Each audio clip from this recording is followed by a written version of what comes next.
Thinking. So the first one are the cluster classrooms. If you went to Beaver River since 1967, I believe, you went through those cluster classrooms as a student.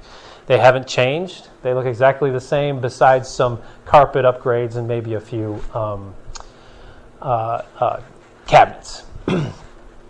So those were built in the 60s. Since the 60s, the fire code has changed. One really nice feature about these classrooms, if you walk down the hallway and you look, you've got the cubbies. Those are kind of nice for students, sort of. And then you have the glass at the top, which lets light in from the hallway. It kind of makes a nice area. Those are actually code violations at this point. Our wall has to go all the way to the ceiling. If you get into the cluster, and this is kind of a quick diagram, we've got some pictures in the back over there of the same things you'll see here, so you can kind of take a closer look. They are open classroom with, previously they were movable walls.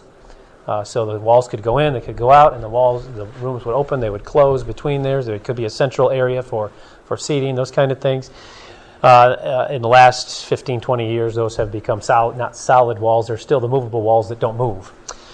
So we've got those that actually they have some code violation, and actually the bathrooms in there as well are not ADA compliant. So there's a lot of work that's got to be done in those cluster classrooms. We have not designed that classroom because if the project passes, we'll go to the stakeholder groups like our teachers that are in there. We'll look at research. What's the design of those rooms? How do we make those the best fit for those students?